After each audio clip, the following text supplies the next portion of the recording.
हम सभी को। आई होप आप लोग बहुत बढ़िया होंगे। तो आज हम करने वाले हैं क्वेश्चन नंबर 34, ठीक है। और आपको बता दूं ये सारे मोस्ट इंपॉर्टेंट हैं, ठीक है। PYQs करा रहा हूँ आपको, सारे मोस्ट इंपॉर्टेंट, ठीक है, जीके के। तो ये बात करते हैं, सत्रिय नृत्य शैली किस राज्य में प्रसिद्ध है। अब देखो, स्त्रियाँ नृत्य शैली किस राज्य में प्रसिद्ध है। अब देखो, स्त्रियाँ से क्या होता है, स्त्रियाँ, ठीक है। और स्त्रियां सारी एक जैसी नहीं होती हैं, तो असम, सम मतलब होता है समान, असम यानी असम में है, ठीक है। याद करने की मैंने ट्रिक भी बता दी कि सत्रिय नृत्य शैली किस राज्य में प्रसिद्ध है, असम में। देखो, सत्रियां और स्त्रियां, लड़कियां जिसे बोलते हैं, ठीक है, समान नहीं है, असमान है यानी असम। अब देखो, इसमें हम बात करते हैं।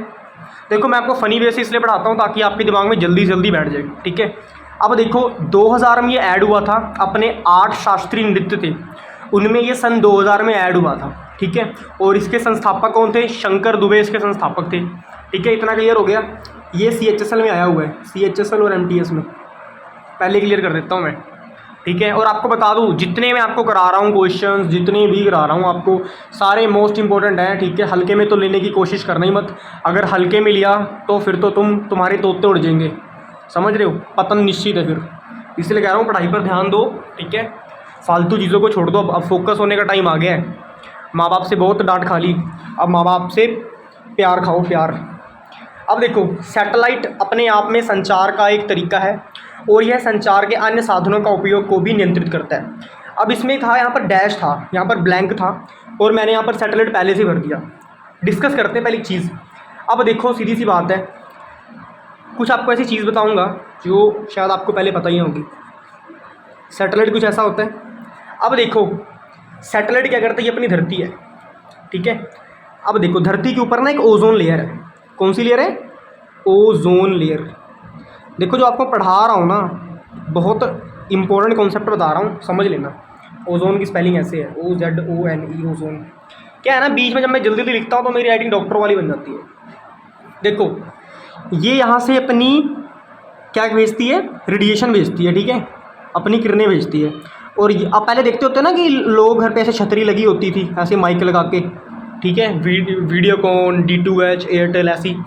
तो होता क्या था, जब बारिश होती थी तो इसमें सिग्नल नहीं आता था। क्यों नहीं आता था, क्योंकि जब ये भेजती थी तो यहाँ पर ना ऊपर नॉर्थ पोल साउथ पोल है, अपने ऊपर यहाँ पे नॉर्थ पोल साउथ पोल है, नॉर्थ पोल साउथ पोल है। यहाँ पर हवाएं बहुत तेज तेज चलती हैं, तो क्या होता है, जो रेडिएशन ऐसे आता है वो आगे पीछे हो जाता है, इसीलिए नहीं आती थी, ठीक है। और संचार का तो साधन यही है ही है। अब इंटरनेट कैसे चल रहा है, इसी की वजह से चल रहा है। ये यहाँ से भेजती है रेडिएशन, तब हमें पता लगता है। आप लोकेशन देखते हो ना, लोकेशन, लोकेशन, लोकेशन कैसे देखते हो, आपने गूगल खोला है ना, मैप खोला और आपने लोकेशन देख ली। कैसे देख ली, सैटेलाइट की मदद से, ठीक है। तो सैटेलाइट क्या है, संचार का साधन, संचार का, यार एक तो हिंदी भी ना, संचार का साधन, ठीक है। अभी मैं जिम से आया हूँ जस्ट, और मैंने सोचा आपके लिए पहले एक वीडियो बनाई जाए, ठीक है। अभी मैंने पोस्ट वर्कआउट भी नहीं, पोस्ट अपनी डाइट भी नहीं खाई। क्या बोलते हैं, पोस्ट डाइट बोलते हैं, पता नहीं क्या बोलते हैं यार, देसी बंदे हम, ज़्यादा अंग्रेजी में घुसते नहीं हैं। तो देखो, सीधी सी बात है, इतना क्लियर हो गया आपको। संचार का साधन, संचार का मतलब क्या होता है, कनेक्ट करना, ठीक है। संचार का मतलब होता है कनेक्ट करना, ठीक है। अब आप देखो, आप यूट्यूब चलाते हो, गूगल चलाते हो, किसकी वजह से चला रहे हो, सैटेलाइट की वजह से, ठीक है। क्लियर होगी बात। अब देखो, इधर मोस्ट इंपॉर्टेंट चीज़ बता रहा हूँ आपको। पहला सैटेलाइट अपने इंडिया का कौन सा है, आर्यभट्ट, ठीक है। और आर्यभट्ट एक बहुत ही विद्वान थे जिन्होंने जीरो की खोज करी थी, ठीक है। क्लियर होगी बात। अब जो जीरो है ना, ये इंडिया ने दिया था। अब जीरो जिसके पीछे लग जाता है उसकी वैल्यू 10 गुना बढ़ जाती है, 10 गुना, पता है आपको। ये DSSB RPS में पूछा गया है। तो क्लियर है, ठीक है, सभी को समझ लग गया। आगे बात करते हैं क्वेश्चन नंबर 36 में। Which of the following quantity is kept constant on Boyle's law. अब देखो बच्चों, ये आपको पढ़ाया गया है 11th और 12th क्लास में। कहाँ पढ़ाया गया है, 11th और 12th क्लास में आपको पढ़ाया गया है। जिन्होंने साइंस रखी होगी, फिजिक्स, केमिस्ट्री, मैथ, या जिन्होंने रखी होगी फिजिक्स, केमिस्ट्री और बायो, ठीक है, तो आपको पढ़ाया होगा बॉयल्स लॉ। अब देखो, क्लियर आपको बताता हूँ, बॉयल लिखा है, पेज में समझाता हूँ, पेज में जल्दी समझ आएगा आपको। इधर देखो, फोकस इधर करना, ठीक है। अब जो बोयल्स एक साइंटिस्ट था, अरे यार ज़्यादा ऊपर हो गया है। अब जो ये बोयल्स एक साइंटिस्ट था, ये क्या था, साइंटिस्ट, ठीक है, साइंटिस्ट था, मैंने शॉर्ट फॉर्म में ऐसे लिख दिया, साइंटिस्ट था। तो इसने ना एक चीज़ की खोज करी, आपको बताता हूँ है क्या वो। तो इसने प्रेशर और वॉल्यूम, इसने बताया कि अगर प्रेशर और वॉल्यूम चेंज कर दें और टेम्परेचर कांस्टेंट रखें, इधर देखो क्या बोला है, which of the following quantity is kept on Boyle's law constant. मतलब कौन सी चीज़ है जो कांस्टेंट है बॉयल्स लॉ में। कांस्टेंट का मतलब पहले समझो, कांस्टेंट का मतलब क्या होता है, ये लिख दिया कांस्टेंट, कांस्टेंट। देखो बच्चों, कांस्टेंट का मतलब होता है नोट चेंज, नोट चेंज। अब देखो आपको मैं एक चीज़ बताता हूँ, आपको समझ आ जाएगा, बहुत ही आसानी समझ आ जाएगा। अब आपके पास ना एक्टिवा या स्कूटरी कुछ भी लगा लो, छोड़ो यार छोटी चीज़ें नहीं सोचनी, बड़ी सोचते हैं। अब आपके पास यहाँ पर ना कि BMW है, देखो ड्राइंग ज़्यादा बढ़िया है नहीं, फिर भी बना रहा हूँ, ठीक है। तो कमेंट में कोई बकवास नहीं करेगा कि ड्राइंग गंदी थी ये वो। यहाँ पे मैं जीके का टीचर हूँ, पढ़ाने आया हूँ, ड्राइंग करने नहीं। आपके पास ये BMW है, ठीक है, ये चल रही है 100 किलोमीटर की स्पीड में, 100 किलोमीटर पर आवर, ठीक है, 100 किलोमीटर पर आवर की स्पीड में अभी आपकी चल रही है BMW। अब ये अब सीधा सीधा ये रास्ता है, सीधा सीधा, ठीक है, और इस 100 किलोमीटर में चल रही है पिछले 6 घंटों से, 6 घंटों से, ठीक है, GH लिख दिया घंटा, 6 घंटों से 100 किलोमीटर पर आवर में चल रही है। तो इसकी स्पीड क्या हुई, जो इसकी स्पीड है क्या वो चेंज हुई, नोट चेंज, समझ रहे हो, क्या इसकी स्पीड चेंज हुई, नहीं चेंज हुई। तो ये है क्या, ये है कांस्टेंट। लगी बात समझ में, क्लियर हो गया होगा अब तो। मतलब कि 100 किलोमीटर पर आवर की स्पीड इसकी पहले थी और 6 घंटे से चल रही है 100 किलोमीटर पर आवर की स्पीड में ही चल रही है, तो इसकी स्पीड बच्चों कांस्टेंट हो गई है, ठीक है। कांस्टेंट का मतलब होता है नोट चेंज, जितने पे सेट कर दिया उतना ही है, बात खत्म। इतना क्लियर हो गया, तो आगे देखते हैं। तो इसमें क्या बताया है, जो बॉयल्स लॉ, बॉयल मतलब होता है बॉयल, बॉयल मतलब होता है उबालना, गर्म करना, ठीक है। तो टेम्परेचर है वो क्या होता है, वो कांस्टेंट रहता है, ठीक है। ये होता है प्रेशर, ये होता है वॉल्यूम, और टेम्परेचर होता है कांस्टेंट, ठीक है। इसे बोलते हैं प्रेशर, PRESSURE, प्रेशर। इसे बोलते हैं वॉल्यूम, VOLUME, वॉल्यूम, ठीक है। अब जो 11th 12th क्लास में होंगे उनको वॉल्यूम का फॉर्मूला भी कराया जाता है, आपको बताता हूँ कौन सा होता है। जब आपसे कोई पूछ ले फॉर्मूला ऑफ वॉल्यूम, ये आपको भी कराया जाएगा मैथ में, फॉर्मूला ऑफ वॉल्यूम। जब भी मैं अभी मैथ की क्लासेस लूँगा ना MTS वालों की, तो उसमें आपको कराऊंगा। इसमें होता है L/B/H, ये होती है लेंथ, ये होती है ब्रेथ, ब्रेथ मतलब होता है चौड़ाई, ठीक है। ये बोलते हैं हाइट, कहते हैं ना तेरी हाइट बड़ी बड़ी, तेरी हाइट बहुत छोटी है, तो मतलब क्या, हाइट मतलब होता है ऊंचाई, ब्रेथ मतलब होता है चौड़ाई, लेंथ मतलब होता है लंबाई। क्लियर होगी बात। अब लेंथ और हाइट में लोगों को ना थोड़ा वो दिक्कत होगा, अभी आपको समझाऊंगा ये चीज़ है क्या, ठीक है। लेंथ और हाइट में एक चीज़ डिफरेंस होती है, वो आपको बाद में समझाऊंगा, ठीक है। अभी फ़िलहाल आप क्वेश्चन पर फोकस करो जो प्रीवियस ईयर्स के हैं, ठीक है। तो बॉयल्स लॉ में कांस्टेंट होता है टेम्परेचर, ठीक है। टेम्परेचर का मतलब होता है तापमान। इतना क्लियर हो गया। हाँ जी बच्चों, क्वेश्चन नंबर 37 में आ जाओ। और मैंने अपनी सुंदर सुंदर राइटिंग चालू कर दी है, ठीक है। बीच में थोड़ा सा मैं आलसी हो गया था, तो मैंने ना सजाना छोड़ दिया। पता ये लड़के लोग सजाते नहीं हैं यार, कॉन्सेप्ट क्लियर होना चाहिए। ये राइटिंग सुंदर उंदर करना लड़की करती हैं, पर ये बता दूँ बात, ये गलत बात है। गंदी राइटिंग में कभी मत अपने नोट्स बनाओ, हमेशा अपने नोट्स अच्छी राइटिंग बनाओ, ठीक है। देखो मेरे को तो आता है, ठीक है, मेरी तो रिवीजन हुई पड़ी। अगर मैं ऐसे कांचे मूचे मार के भी ऐसे लिख दूंगा ना, मेरे को समझ आ जाएगा, पर बच्चों आपको समझ नहीं आएगा। क्यों? क्योंकि अभी आप पढ़ रहे हो ये, ठीक है। अब मैं बता रहा हूँ, ये कम से कम नहीं तो मेरी 20 बार रिवीजन हो चुकी है, ठीक है। अब ये मेरे पे टिप्स पे है, यूँ है यूँ, समझ रहे हो, तो मेरे को तो आएगा ही ना। तो अब मैं चाहे इसके नोट्स अगर पढ़ूँ भी ना, फिर भी मेरे को याद है। मगर आपको नोट्स बहुत ही अच्छे बनाने हैं, ठीक है, सुंदर सुंदर बनाने, ताकि आपका अट्रैक्शन बढ़े, ठीक है। अब देखो कोई यहाँ पर सुंदर सी लड़की खड़ी है, तो आपका अट्रैक्शन बढ़ेगा ना उसकी तरफ।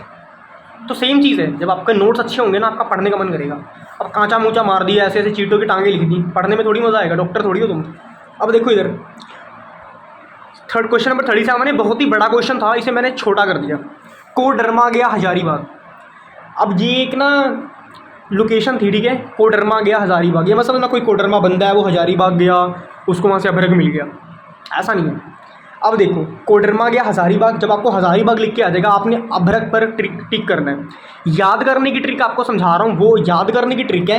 ऐसा सोच लेना कोडरमा गया हज़ारीबाग, हज़ारीबाग में उसे क्या दिखा, अदरक, और अदरक का भाई दिख गया अभ्रक, उसने अभ्रक खरीद लिया, अदरक छोड़ दी। उसने कहा अदरक तो घर पे है ही है, ठीक है। कोडरमा कहाँ गया, हज़ारीबाग गया, ठीक है। और बाग में क्या मिलते हैं, फ्रूट्स मिलते हैं और वेजिटेबल्स मिलती हैं। तो वहाँ से अदरक दिखी, उसने कहा यार अदरक के साथ ही अभ्रक है, अदरक को ले लेते हैं। पहले कभी अदरक घर लेकर नहीं गए, अदरक वैसी पड़ी थी, अदरक भी घर पहुँच गई, अदरक भी घर पहुँच गए, दोनों की बल्ले बल्ले, ठीक है। अब देखो क्वेश्चन नंबर 38, शेवरय पहाड़ियाँ भारत के किस राज्य में स्थित हैं। अब देखो जो शेवरोय पहाड़ियाँ हैं इनके बारे में आपको डिस्कस करता हूँ भाई, बहुत ही पॉपुलर पहाड़ियाँ हैं शेवरोय, ठीक है। हल्के में तो लेना मत, मोस्ट इंपॉर्टेंट है प्रीवियस ईयर क्वेश्चन पेपर का, ठीक है, पूछा गया। आपको फिर से बता दूँ एक बार, जितने क्वेश्चन करा रहा हूँ सारे के सारे बहुत इंपॉर्टेंट हैं, एसएससी के मोस्ट इंपॉर्टेंट क्वेश्चन हैं ये, हल्के में तो लेना मत। जो लोग एमटीएस की तैयारी कर रहे हैं उनको बता रहा हूँ बच्चों, ये कर लिया ना तो बेटा पार हो जाएगा, वरना लंका लग जाएगी, फिर मुझे मत बोलना। तो तमिलनाडु में शेवरोय की पहाड़ियाँ स्थित हैं। अब देखो शेवरोय सिर्फ एक पहाड़ी नहीं है, शेवरोय असल में 2 पहाड़ियाँ हैं और दोनों के नाम क्या है, पहली का नाम है शेवरोय और दूसरी का नाम है जावड़ी। पहले पेन बंद कर दूंगा वरना यार गंदा पड़ जाएगा। पहली का नाम है शेवरोय और दूसरी का नाम है जावड़ी, ठीक है। और ये स्थित कहाँ है, ये पूर्वी घाट में स्थित है। अब बताऊँगा आपको घाट कैसे होते हैं, ठीक है। पहले इधर देखो, आपको घाट पहले बताता हूँ, फिर बात करते हैं बाद में। इधर समझो, ये अपना इंडिया है, क्लियर होगी बात, समझ रहे हो। अब बीच में क्या पड़ता है, बीच अपना प्रायद्वीपीय पठार पड़ जाता है। इधर क्या है, ये जगह होती है, इसे बोलते हैं पूर्वी घाट, पूर्वी घाट, ठीक है, क्लियर होगी बात। ये उसी जगह है, इसे बोलते हैं पूर्वी घाट, जो समुद्र किनारे होती है, क्लियर होगी बात। घाट का मतलब क्या होता है, समुद्र का किनारा, क्या होता है, समुद्र का किनारा। घाट का मतलब ही होता है समुद्र का किनारा, ठीक है। अब इधर फोकस कर लो, शेवरोय और जावड़ी पूर्वी घाट में स्थित है। अब आगे देखो, पश्चिमी में देखो, अब 2 घाट आते हैं, एक पश्चिमी एक पूर्वी। अभी आपको पहले समझाता हूँ, फोकस इधर करो, ठीक है। वो मैंने वैसे ही बना दिया था, नोट्स आपको यही रिवाइज करने हैं, जो मैं क्वेश्चन पेपर जो सा ये प्लेन पेज में लिखता रहता हूँ, इसे नहीं लिखना वरना कन्फ्यूज़ हो जाओगी। ये आपको सिर्फ समझाने के लिए करता हूँ, ठीक है। तो देखो इधर, ये है पूर्वी घाट, ये है पश्चिमी घाट, ठीक है। अब जो पूर्वी घाट और पश्चिमी घाट हैं इनमें पहाड़ियाँ दोनों में हैं, ठीक है। और ये है दक्षिण का पठार। पठार क्या होता है, सबसे प्लेन हिस्सा, सबसे स्टेबल हिस्सा, सबसे ऊंचा हिस्सा पठार होता है, ठीक है। अब देखो जो पूर्वी घाट है उसकी हाइट कम होती है एज़ कम्पेयर टू, अगर मुकाबले में करें पश्चिमी घाट के, ठीक है।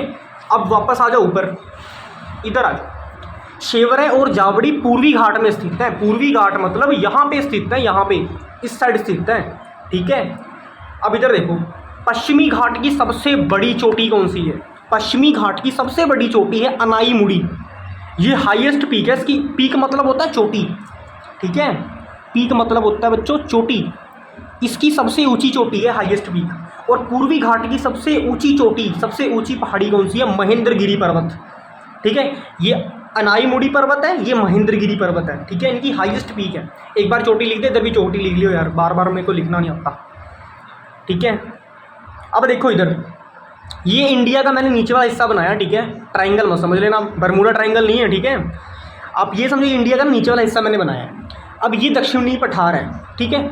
अब देखो इधर जो पूर्वी घाट है वो पहाड़ियाँ कहाँ से शुरू हैं, वो यहाँ उड़ीसा में महानदी पड़ती है, महानदी से स्टार्ट होती हैं और तमिलनाडु तक चलती हैं। और आपको बता दूँ तमिलनाडु की कैपिटल कौन सी है, तिरुवनंतपुरम, ठीक है। जैसे बात करते हैं ना उत्तर प्रदेश की कैपिटल कौन सी है, राजधानी कौन सी, लखनऊ, तो तमिलनाडु की जो है कैपिटल वो है बेटा तिरुवनंतपुरम, THIRUVANANTHAPURAM, ये आर है भाई, ठीक है, देख लियो, तिरुवनंतपुरम, ठीक है। और तमिलनाडु बता दूँ यहाँ से इंडिया का जो भारत अपना देश है उनका नक्शा यहाँ से ख़त्म होता है, इसके आगे से फिर समुद्र चालू हो जाता है, ठीक है।